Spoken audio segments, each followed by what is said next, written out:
Welcome, Duncan. Hi, Jack. It's good to see you again, mate. How you doing? Really good. Great to see you. Duncan, Thanks just for for the thanks for inviting me onto the podcast. By the way, I feel oh very man, honoured. great to have you. Great to have you. And Yeah. look, let's start by who are you, Duncan? Tell us who you are and what you do. I'm Duncan Kelman. I'm head of engagement for markets and security services operations at HSBC, and I look after an audience of about 10,000 people in 44 countries. So, yeah, I have to do a lot of work for lots of people. What does it mean? So there might be some listeners that don't really know what a head of engagement does. What do you do as a role? Yeah.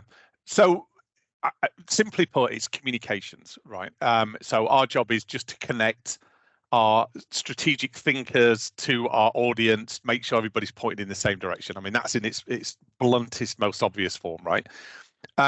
We tend to refer to ourselves as engagement because we work in a very a community-led communication style. So it's not about top-down leaders sharing their message through the network.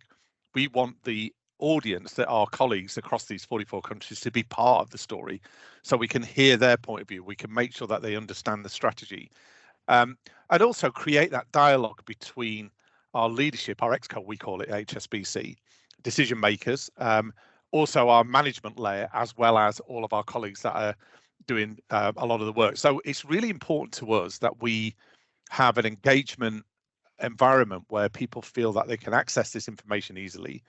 It's not top led, all of it. There's an opportunity for people to be featured who perhaps are new to our organization or are just developing their careers.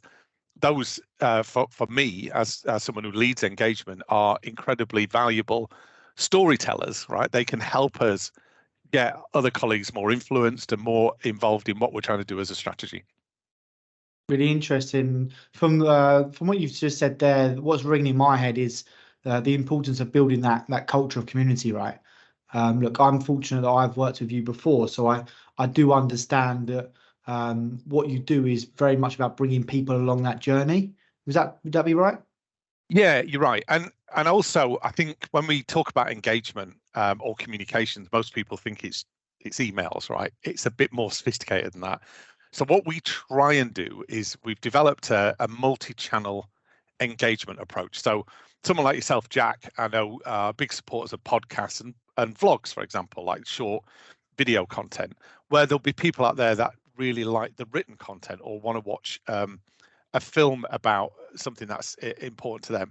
So the key to being a successful engagement lead is to not assume that one channel is going to fit everybody, right? We need to make sure that our colleagues can interact with the information that's probably best suited for them. And we use other tools like instant messaging, for example, where I have a community of people at a global level where I can send them a link to a podcast or a video. So I don't have to send them the email anymore. They can just click on it in the moment. Or if we're running a live event where we can get our colleagues to come in, enjoy a bit of theatre, a bit of entertainment for, let's say, 45 minutes, where we get experts to come and talk about what they're working on, particularly if we're looking in the transformation space. But also, we can give that environment for our community to ask questions to the experts, so we can really break down that kind of siloed thinking and really make sure that there's a very clear, honest dialogue between all the parties. So really the key isn't to just communicate one channel, it's to really make sure that everybody has access to this, but also they're very visible on it as well.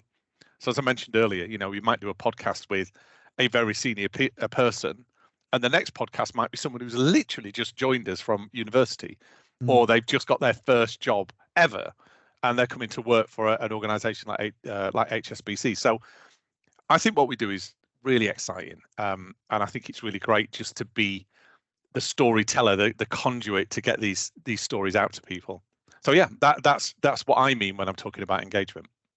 Thank you. I don't think definitely one of the parts of my old role that I really enjoyed was having a team like yourselves and obviously the team around you that really drove that engagement, and it was fun, right?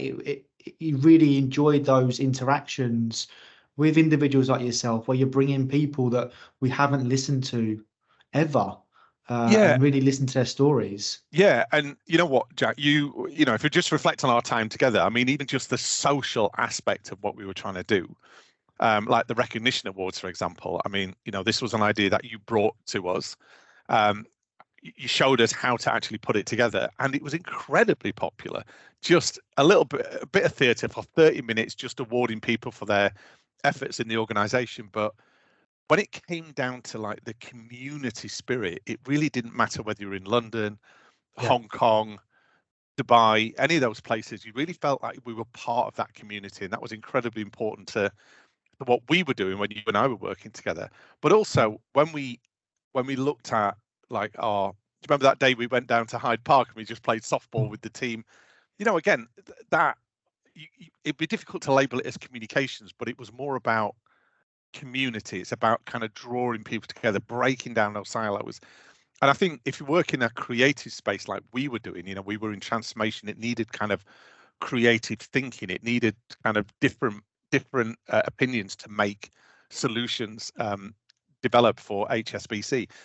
They're the time to do it, not at your desk answering emails, right? It gives Yeah. you a chance to kind of socialize, to kind of build those networks, which are incredibly important, not only from a transformation point of view, but also from a career development point of view as well. Mm. So, so if you again, if we just think about the role of communications, all it does, it connects people with information. That's it, right? Yeah. That's in its most binary form. But it's how we do that that can really bring people on the journey and understand what we're trying to do.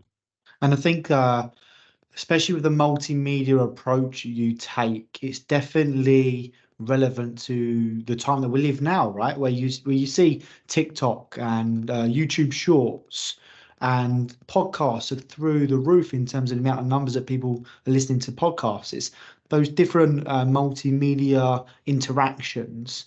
It's really, really relevant now, right? It is, and you know, that's a really good observation, because I think when I was sort of much younger, there was only 3 or 4 channels or 4 or 5 channels on terrestrial television, right?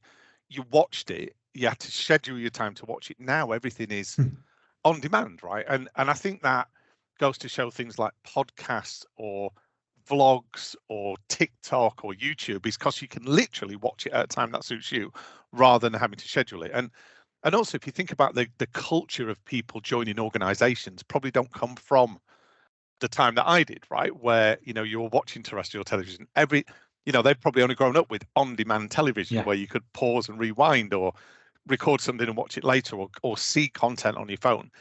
And that's what we have to do in communications as well, is that we've got to meet demand, but also, if possible, kind of predict what people are going to be going for, right? So I mean, a great example I can give you, we use an instant messaging channel called Symphony here at HSBC, and it allows obviously instant messaging, but we have 10,000 people on the channel, so it's not practical that 10,000 people potentially can access it and start writing content. So me and just a handful of people are able to write content, but what we're finding is that people consume it pretty much as soon as I post it online. So again, that style has changed, and we've been doing some surveys recently about how people want to consume the content. And most people by default think, oh, well, let's do a newsletter, we're done communicating. Honestly, Jack, it is, out of all the channels, it's the one that consistently gets to the bottom. So even Is that that has changed from being what was perceived as the primary communication channel, is now becoming one of the least effective ones. And also, just to put a different lens on it, it's one of those where you put the most amount of effort into a newsletter and get the least amount of return. Where you do a podcast, you record it, you edit it, and publish it, and it's there. Yeah. Big And difference, right? and you can listen to it on the go, right? Or you can Right. listen to it whilst you're working. Yeah. Just a completely different way of consuming content. Yeah. So yeah, look, Duncan, we haven't really touched on just yet your journey. I know we spoke for a few minutes, but I would love to know. I'm curious. Where did your journey start? Did you go to university? Yeah. So I was born and brought up in Doncaster, a mining town in the north of England. And at the time where I was planning to go to university, it was the miners' strike. And unfortunately, I was not in a position to go because there was no funding available for me. You know, none of my family could afford that. So I unfortunately missed out on going to university, right? However, in later life, I obviously studied it slightly differently. I got into music, so I ended up studying music. But at the time, I didn't graduate university in the regular way. So I ended up getting a job on what was called the Youth Training Scheme. This was like a government-led apprenticeship that you went on to be.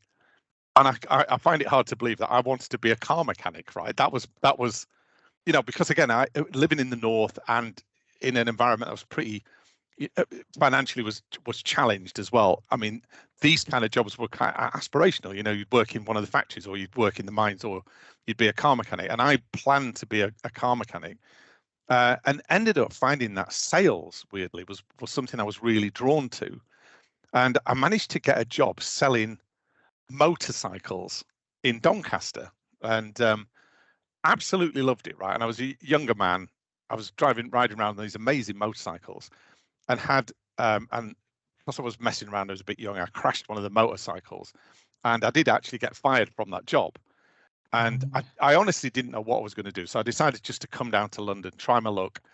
And bearing in mind, right, when you live up north, London feels like it's on the moon almost, right? It's kind of miles away. And I decided to come down, and I got a job selling used cars on a bomb site in a place called Chadwell Heath in Essex, right? And just built up a network, and then I ended up selling cars. And I decided that I thought car sales was going to be my thing. Ended up ultimately getting a job working for BMW on Park Lane, right? So I worked, yeah. So I worked for Nissan on Old Kent Road. So if you imagine the Monopoly board, and ended up at BMW Park Lane. And when you're in your 20s, honestly, Jack, that was one of the best jobs I think I've ever had, right? Even comparable to what I'm doing now, it was just brilliant because we were in our 20s. We'd have a new BMW every 3 months. It'd all been insured and petrol paid for. All that. It was absolutely brilliant. But by 2000, I realized that I wasn't going to want to build a full career in the automotive industry. And I've got a huge amount of respect for anybody who's been in the automotive industry, because it's a very, very tough job, right? Yeah. Decided to kind of just get into doing training and doing a little bit of comms and such like, and I met someone who offered me a role at UBS Investment Bank. Absolutely amazing, just pure coincidence. And this is why investing, there's always that saying, your network is your net worth, right? So invest in your network. You never know who you're going to meet. And I just happened to meet this amazing lady called Wendy, who was working on a project. And I told her the kind of work that I did at BMW. And while I was at BMW, I used to do a lot of training and some marketing around it. And she asked if I'd be interested in just doing a small contract just to roll out some software for the bank. And I said, look, I don't know anything about this, but I'll be honest, I'll give it my best shot. Anyway, took a contract there, loved it, and I absolutely just got on well with everyone. And again, networks are important. And I got offered a role to work as an associate director at UBS Investment Bank. And then careers, opportunities present themselves. Next thing, a couple of years later, I'm on the trading floor working So I worked in what we call equities research. So I wasn't trading, but I worked in the trading. I worked above the trading floor so the information barrier stops me from going onto the trading floor to do any trades, of course, right? But I was working in equities research and started doing all their marketing and production. But 2008 came along, a lot of financial pressure, and unfortunately I was just part of that fallout. I got made redundant. And what was interesting, Jack, was, when you land a job and I became a director at UBS Investment Bank, so obviously it paid really well, great career. And then I was just thinking, oh, blimey, I don't think I'm ever going to get a job like this again, right? But what was interesting is redundancy often presents opportunities that you didn't know were there, right? And it really gets you to think differently and to behave differently. And I'll tell you a really funny story. I got called by a recruitment agency to go and be interviewed at HSBC. And I went there, and I had, hands down, one of the worst interviews of my entire life, right? I couldn't connect with this person at all. Whatever I said seemed to just sound like gibberish, right? And I just thought, what's happening? I'm trying too hard to get this job. I've forgotten to be me. And I thought I'd just try and share my skills and whatever. And it just went against a brick wall. And it really did knock my confidence, right? And I was thinking, I'm never going to get a job in finance again. I'm going to have to go back to the automotive industry. And then another agency called me and said, we've looked at your profile on LinkedIn. Would you mind just going to go and speak to a project at Lloyds Banking Group? So I went down. They said it's going to be partly in London. It's partly in Bristol. It's not a full-time job. It's a contract job. And I interviewed and I just toned it right down. I said, look, this is the kind of stuff I do. At UBS, it seemed to work really well. But I said, and even at the end of the interview, I said, look, even if you don't offer me the job, hopefully you've got some new ideas. And as I was walking out of the building, my phone's going nuts, right? And the agents are going, you need to go back. One of the MDs wants to speak to you now. Can you go back into the building? Wow. And not only did I get offered the job pretty much on the spot, I got offered a substantially better rate than I would have done if I'd have taken the job at HSBC. So it was just like fate, being in the right place, being yourself, bringing, and I brought my true self to the job, right? And then I was with Lloyds Banking Group for a couple of years, and then another agent called me and said, look, HSBC are looking for someone to lead a regulatory compliance rollout. And I obviously I said, look, I've been interviewed by HSBC and it was a disaster. I'm not really that interested. And I don't know anything about regulation either, right? They said, just go down, just have a conversation with them. And I did. I didn't even try an interview, right? I just spoke to them, right? I just had a really lovely conversation with this guy, Daniel. And I just said, this stuff works. This kind of be a challenge. I don't know anything about regulatory compliance. And I got the job 12 hours later. Like the next morning, I interviewed quite late in the afternoon. I was probably 12 hours, a bit, but What do you think got you that job? Just because I was 100% honest. I said, I can do this. This appeared to work well at UBS and Lloyds Banking Group. But what I might be able to do is kind of look at it differently, where you've got experts who sometimes know their products so well they can forget how to communicate that to regular people that don't know it as well as them. So I just said I might be able to offer that. So it's more about honing it down, Jack, to be honest with you. It's just kind of underselling myself, if anything, because I just thought, well, they're not really going to take me for a job on reg compliance.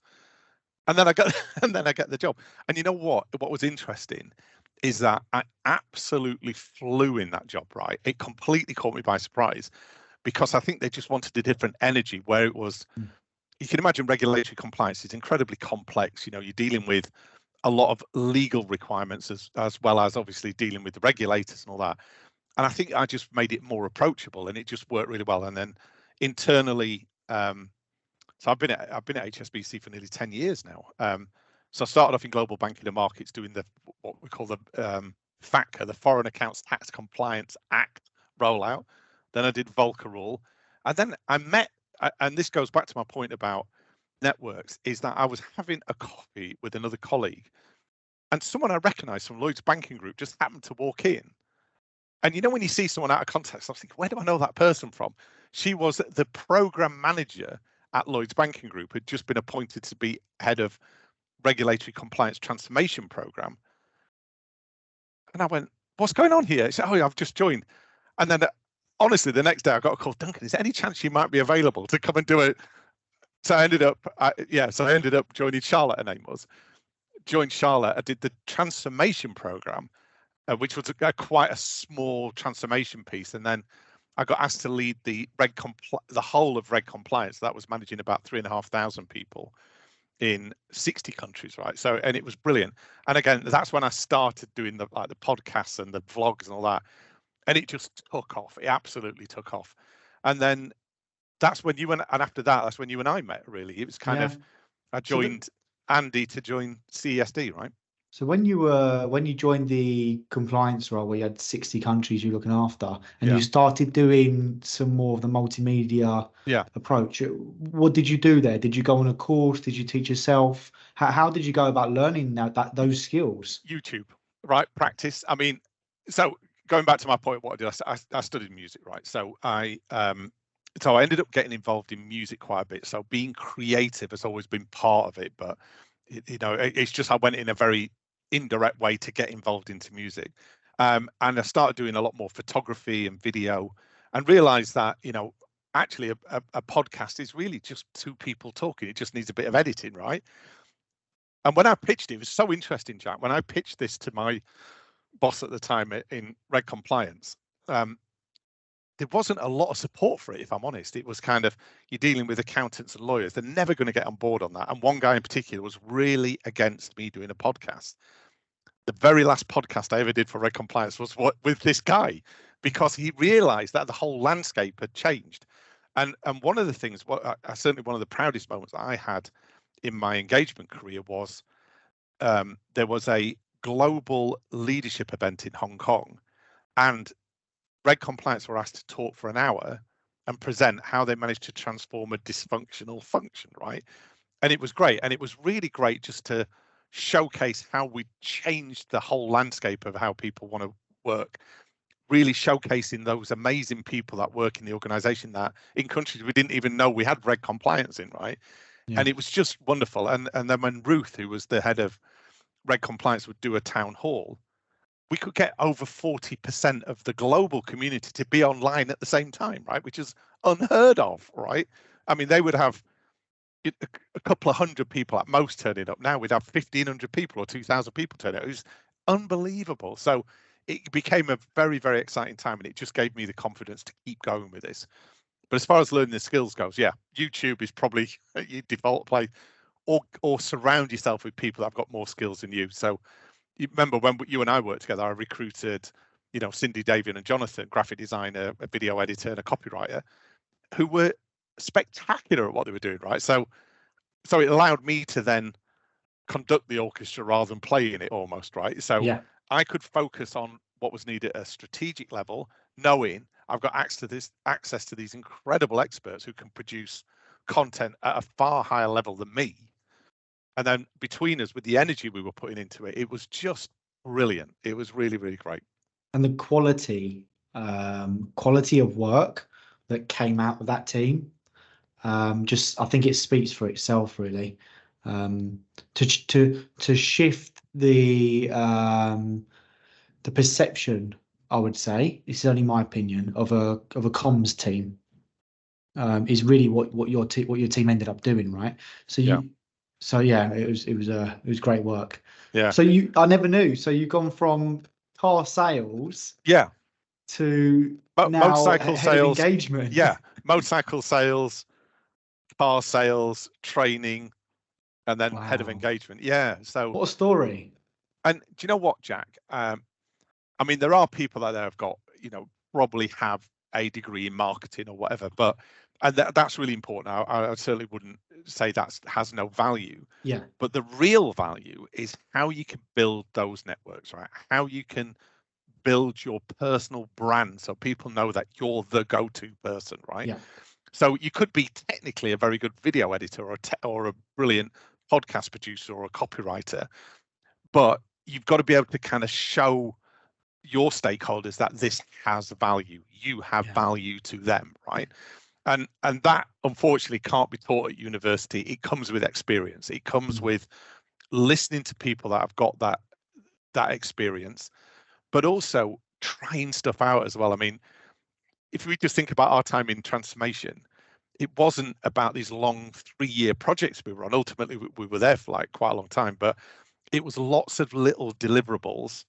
We tried it. We pushed against the margins a little bit. It didn't work. We went in a different direction. Yeah. And it's trying to build that confidence with colleagues that it doesn't have to be perfect, right? If it doesn't work, it's not a problem. We're just going to take it in a different direction. And sometimes failure, like not everything that I've delivered has been a hit, by the way, but it's put me in a different direction. It's allowed me to kind of creatively deliver my role to the people that want to receive this information. And the other tip I would say is that you've got to listen to feedback, right? So you might think you've done you've crafted this amazing email or edited this incredible video, and it falls flat. It's because you haven't listened to the audience. You've put your own agenda before the audience you're trying to deliver to. So again, just from an engagement point of view, is I make it very clear that we're not doing a video or a podcast, we're telling the story, and that might be the channel we use to help you tell it.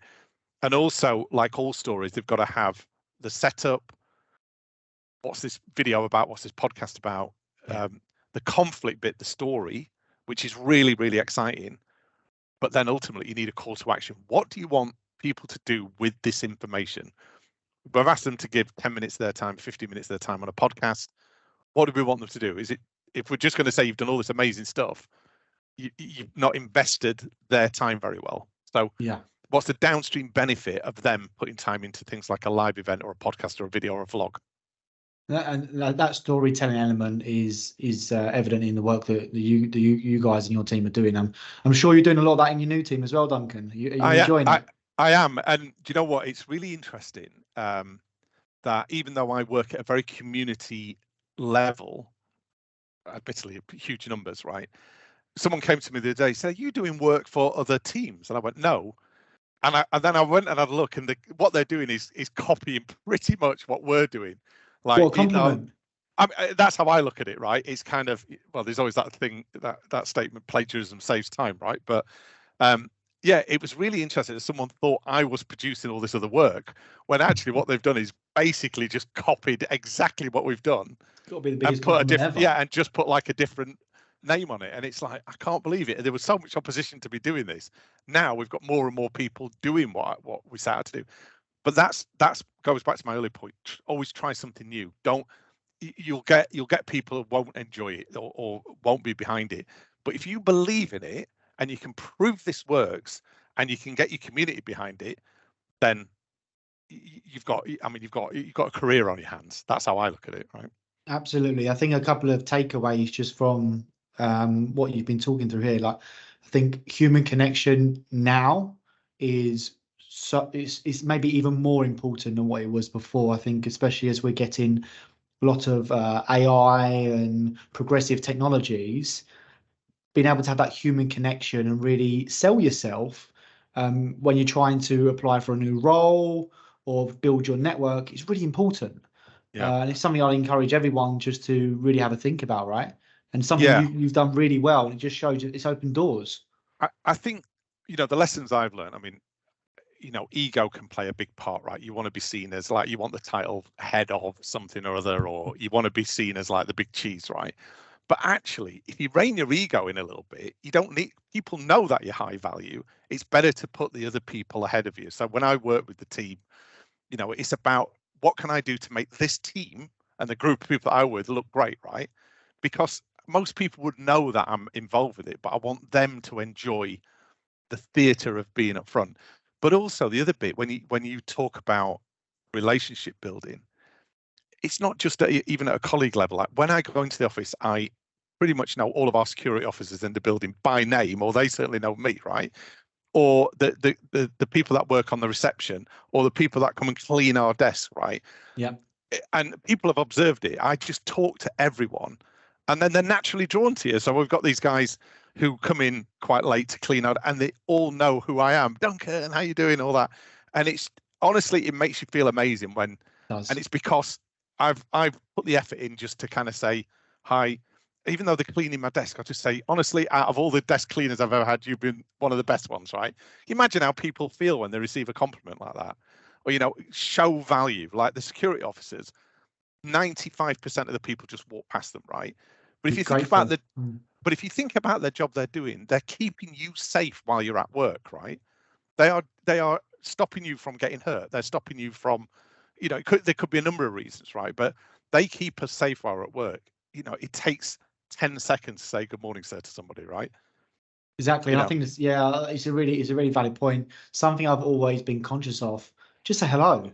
It's just polite. Just say hello to these people, and as you say, may make them feel good. May make a massive difference to their day, and what a great feeling that is. Yeah, and also the other thing, the fun thing to do is sometimes you underplay your job a little bit. Oh, what do you do? Oh, I just work in a bank. It's kind of you don't need, honestly, there's no hierarchy. No, and again, I mean, don't get me wrong, I'm ambitious. I want to do well at work, right? But I don't want it to be the cost of hurting people on my career journey. That's never been my style at all, right?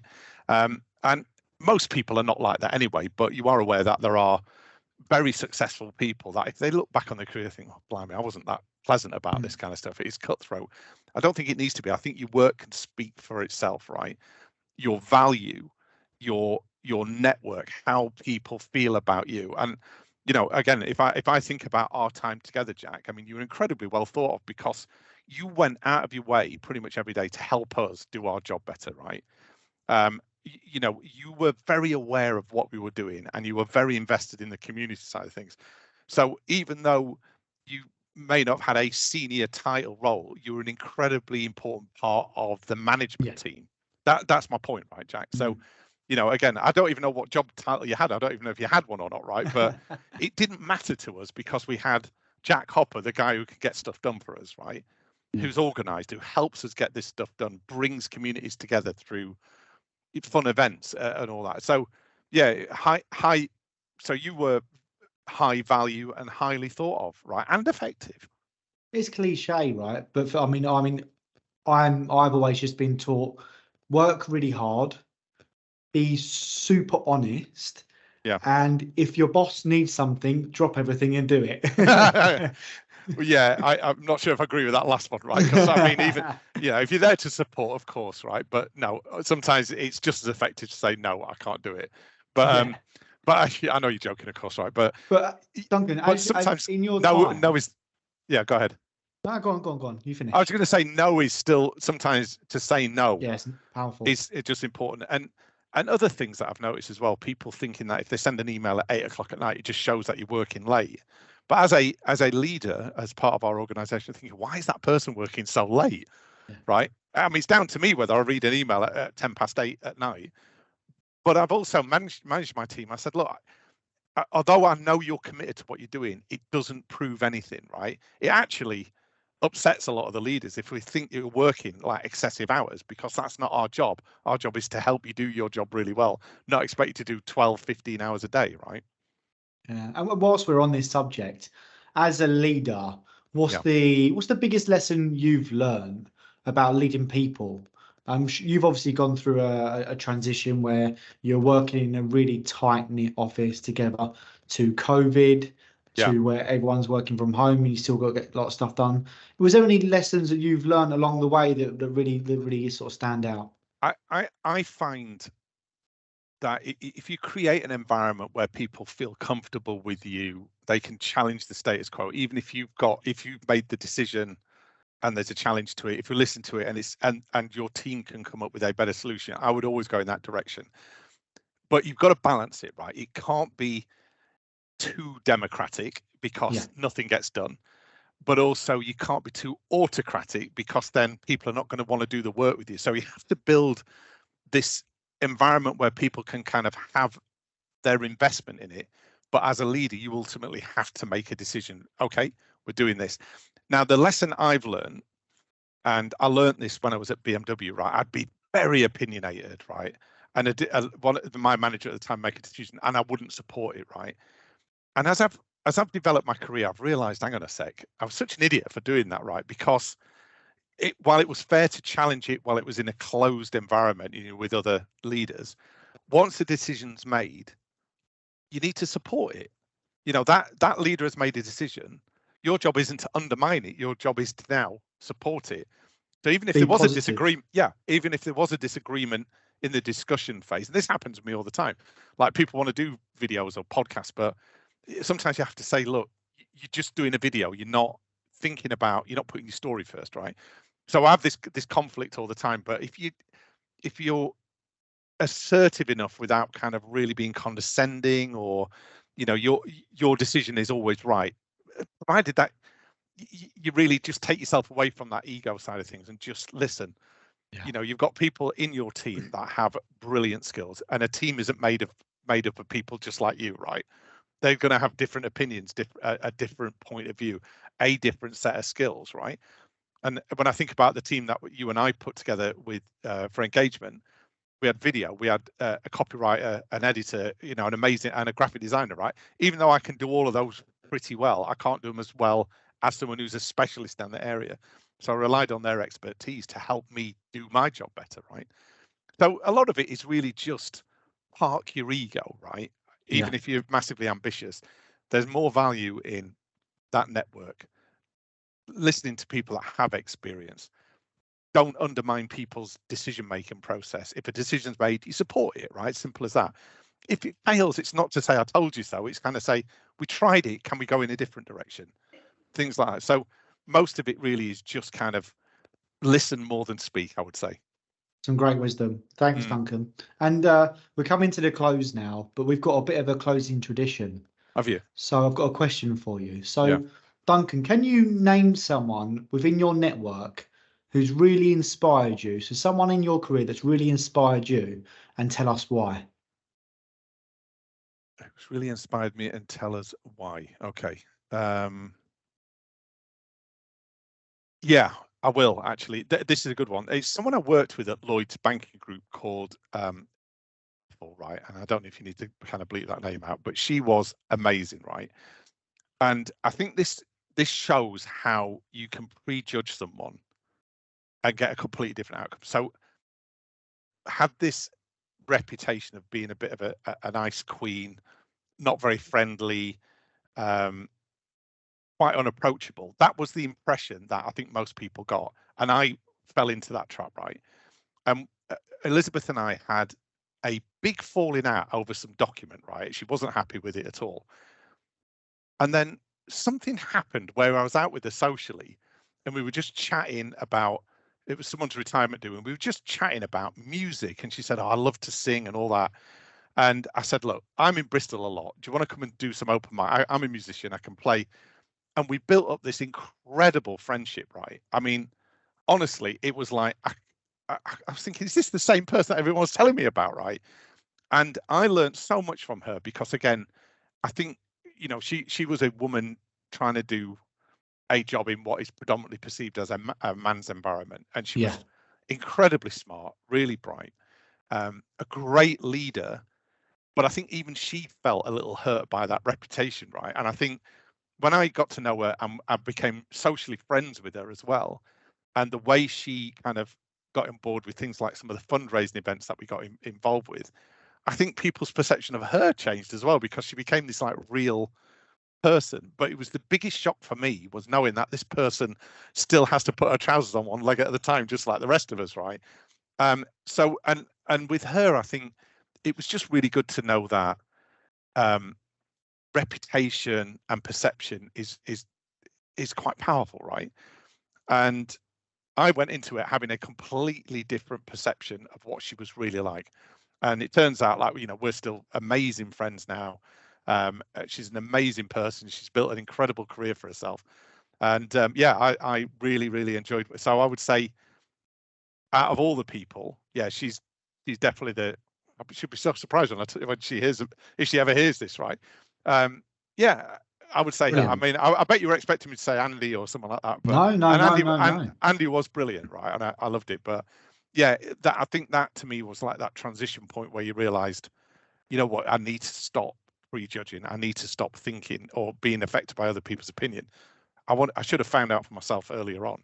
And you know, it's interesting when we had that argument and then we spoke about it afterwards. It was like the next day, and I said, "Look, I'm so sorry I sent it in that format. I should have been more. I should have perhaps been a bit more aware of what you required. It was about signing off a document. I was doing it on SharePoint. She wanted a physical document to sign, right? And it was a bit of a miscommunication, but it not from her. It was from me not listening, right? But yeah, and I think that little blow up or that little argument actually just broke through things, and then suddenly an amazing friendship developed out of it. Yeah. And sometimes they're the biggest lessons that you have, right? When you have maybe a difficult interaction, especially in my career, when I've had difficult interactions where I've actually learned the most and then learned to pivot the way that I do things. So great story, Duncan. Thanks for sharing. Yeah. That brings us to the end. Thank you for sharing your story. Really inspirational. I think what we can definitely take out of this is the power of networking and the power of human connection. Really appreciate you coming on the podcast, Duncan, and sharing your story. So thank you. Thanks, Jack. Appreciate it.